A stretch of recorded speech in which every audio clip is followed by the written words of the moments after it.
Hello and welcome to Hank Games Without Hank. Today we have brought Ghent to the Europa League, to Swindon town. Who would have ever imagined a world in which the tiny county ground here in Swindon could host a Europa League game? It's fantastic, and look at the support for the Swoodly Poopers. Wonderful to see. We sell out every game. None of our opponents can say that. It's a beautiful, beautiful thing. Some people still taking their seats in the front, but yes, it's a sellout. So, today we are going to play in Europe. This is a big competition for us, lots of money on the line. Every time we win is very good for our ability to get new players and grow the team even further. Our stars, of course, are John Green, Nay Bennett, and John Green. They'll be playing up front in a 4-4-2 formation today. I know that some of you guys don't like the 4-4-2, but you know what? All the other formations lead to 0-0 draws, so why don't we try this one today? If it doesn't work in the first half, we'll go to a 4-3-3. Today I'm going to talk about role models, I guess. That was one of the most upvoted things that you guys wanted me to talk about. Talk about how I see myself as a role model, whether I see myself as a role model, that kind of thing. I mean, I definitely see myself as a role model in the sense that, you know, like whenever I'm, like all the time I think, I say to Sarah, like, oh, if Nerd Fighters found out that, you know, I did this terrible thing, they would be really mad at me. Oh, off the post! Oh, and a great save! Wow, a crazy first 5 minutes by this terrible thing. I usually, by the way, I don't mean like, you know, murder or something. I just mean like something silly that I might do. Oh, look, it's Julie Strauss-Gable. Hey, hi, it's John Green.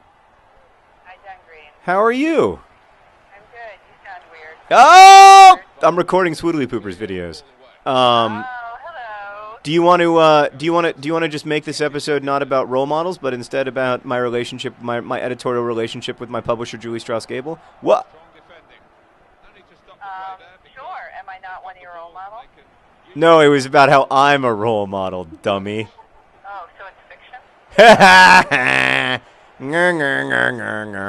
I just had a bad cross. I'm not very good at this game. So, can you turn up your sound as loud as you can? You're like, I don't know how to do that. Like that? I don't know. You sound a little bit louder, I guess. I don't think there's such a thing as turning up outgoing sound, unlike normal phones. Everything is fine. So, I said everything is fine. So, why don't you talk about the nature of our editorial relationship? Thank you for the warning. Oh. Oh, off the post again! This is getting ridiculous. What? This is ridiculous. Okay. Yeah, the game is ridiculous. You are not ridiculous. All right, I'm going to try to get you as close to the mic as possible. All right. So, we've been working together for almost 10 years. Did you know that? Yes. I didn't know that. 2000. Is it 3 or 2? 3. So I guess not 9 years. So this summer is the 9-year mark. Right. It feels like 10 years. I think we should have rightful claim on 10 years. So what? Well, I mean, we could it could all come to a crashing end at any moment. Well, yes, that's all in your hands. So how does it work, Julie? Because you know, as you know, one of the popular misconceptions is that editors make you change stuff and thereby make a book worse. Frick! I have almost scored 72 times. Okay, so how does it? So and of course that is not true. The truth is that my books are genuinely terrible before you get a hold of them. Well, that's true, but does the world know that? Well, no, and I feel like that's a little bit. It's a sad thing to me that people think like editors are in the business of like changing books instead of in the business of making books, which is really what they are. Like, I mean, the book truly does not exist without you, and in every sense of exist, because it wouldn't be a book, but it also like wouldn't be the book that it ends up becoming. Well, yeah. I mean, you know, there are different kinds of editors, of course. Sure. I don't see it as my job to change someone's book. Like, I see it as my job to figure out what you're trying. I mean, we've talked about this a lot. I think you've talked about you've done videos. Oh, finally a goal from one size fits all. He's big, he's small, he's also short and tall. One size fits all, one size fits all. Finally, the breakthrough goal from one size fits all. Look at that. That's his first goal of the season too, Julie.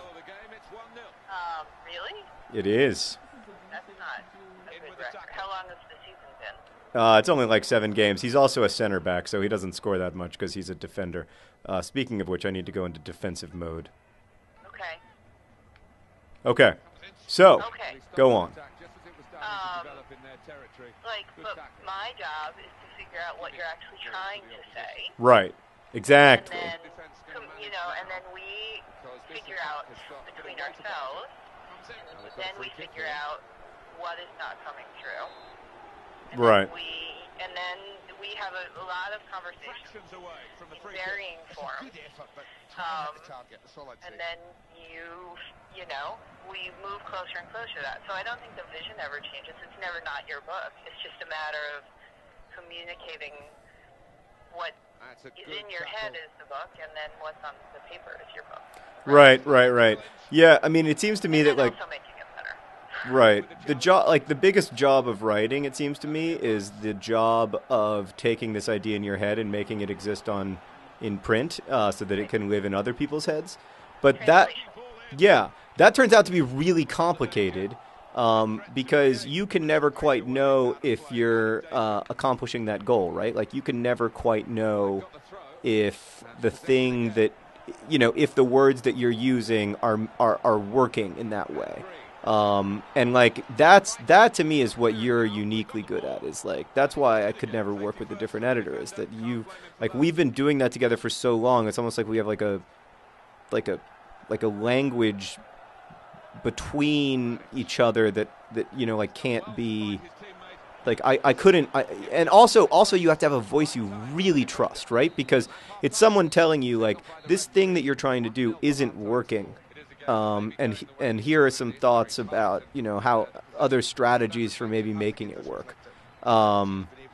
That's a real big trust issue, Well, yeah, but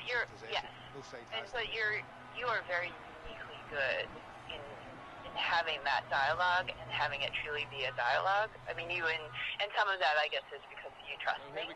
Right. But like, it's a very difficult conversation to have for everybody in some different form. And it's very difficult to see it as collaborative and not see it as an assault.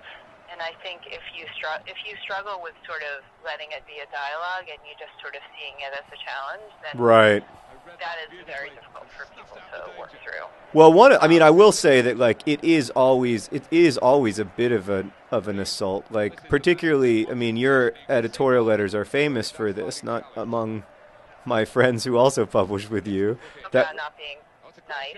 Well, they aren't nice usually. But they are nice. No, they aren't. I'm not really good at compliments. Yeah, you're just not interested in them. Like, I don't think. But that's like a personal failure of mine, I recognize. Right, but I just don't think you like. I think you're like, and I actually felt this way. I felt this way recently. I found myself. They have a very dangerous free kick at the moment. So let's hope for the best, and the best happened. I found myself that way recently. Like, when the truth is, when you like something, and you respect it, there's not a lot of need to go into all the reasons you like and respect it. The need is to focus on all the ways that it needs to be changed in order to become the thing, that it aspires to be.